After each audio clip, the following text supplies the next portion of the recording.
Un simple exemple, la mort. La mort, elle est lourde. Ça ou là. Tous les jours, on entend parler de la mort, par SMS, Internet, tous les jours. Kullu nafsin da'iqatul maut. Ça, c'est une certitude et c'est une des épreuves qui est lourde. Toute âme goûtera à la mort. Tous les jours, on entend. Les causes, ça, c'est rien. Ça, c'est que des moyens comme ça. T'entends cancer, accident, sommeil. Ça, c'est que des moyens. Mais la mort, c'est une. Et Allah subhanahu wa ta'ala nous l'a rappelé. Alladhi khalaqa al-mawta wal hayata liyabluwakum ayyukum zid ahsanu. Tchouf, ahsanu amala. Et de nouveau, Allah subhanahu wa ta'ala, quand il parle justement de la mort, pourquoi il en parle? Parce qu'il sait que l'être humain, subhanallah, c'est un sujet qui est lourd.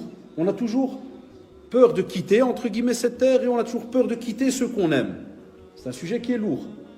Mais qui, justement, Allah subhanahu wa ta'ala, il te fait comprendre que, par ce verset, il y a plusieurs leçons. Tu es sur cette terre, c'est pas indéfiniment. C'est pas pour toujours. Tu vas, quoi qu'il arrive, ya Abdullah, ya Amatallah, tu vas quitter cette terre. Mais on te dit, s'il te plaît, on a créé cette mort, mais réfléchis. Ne la prends pas comme une tare, comme quelque chose de lourd, d'embêtant, mais prends-la comme une belle finalité. Comment? Eh bien, sache qu'on t'a donné un potentiel. Tu es sur cette terre pour un laps de temps. Combien? Allahu alam. Seul Allah sait combien tu vas vivre. Alors profites-en. Pourquoi? Parce que tu dois préparer ta mort et préparer l'au-delà. Ce qu'il y a juste après, donc ta mort. Tu ne prépares pas, tu ne fais rien.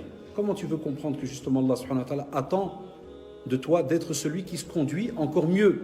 Ahsanu amala, ceux qui font encore des actes et des actions encore meilleurs que d'autres. Et normalement, on est censé, avec nos enfants, dans nos familles, autour de nous, nos amis, chaque fois on rajoute des petites actions. Et c'est là que c'est bien de montrer que, mashallah, tu es quelqu'un qui avance. Chez nous, on n'a plus cette fierté aujourd'hui de dire, on a tout mélangé en vérité, on n'a plus la fierté aujourd'hui de dire, mashallah, Allah ibarak, tu as étudié 2 hadiths, c'est bien.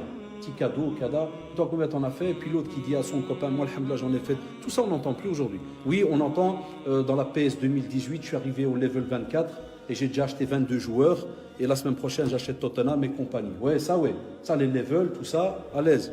Dès qu'ils ont fait les Pokémon dans les jardins, ils ont fait le parc royal à Bruxelles. Tout le monde quitte l'herbe. Et tu trouves des petits musulmans, tu trouves tout le monde. Je ne dis pas que c'est interdit de jouer. Hasha lillah, jamais je l'ai dit. Et je ne le dirai jamais. Mais ce qui est touchant, fait mal au cœur, pour les choses de la vie, tout le monde court.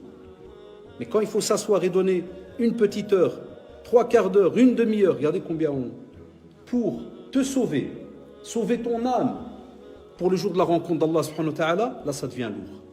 Même les parents, ils baissent les bras, pas de programme. Il n'y a rien. Combien de fois je demande aux élèves? Des fois même, je demande aux élèves, tu pries? Il me dit non. Je dis pourquoi? Il me dit, je sais pas. Des fois, je teste. Je dis, tes parents, est-ce qu'ils prient? Il me dit non. Alors, on a beaucoup de familles comme ça.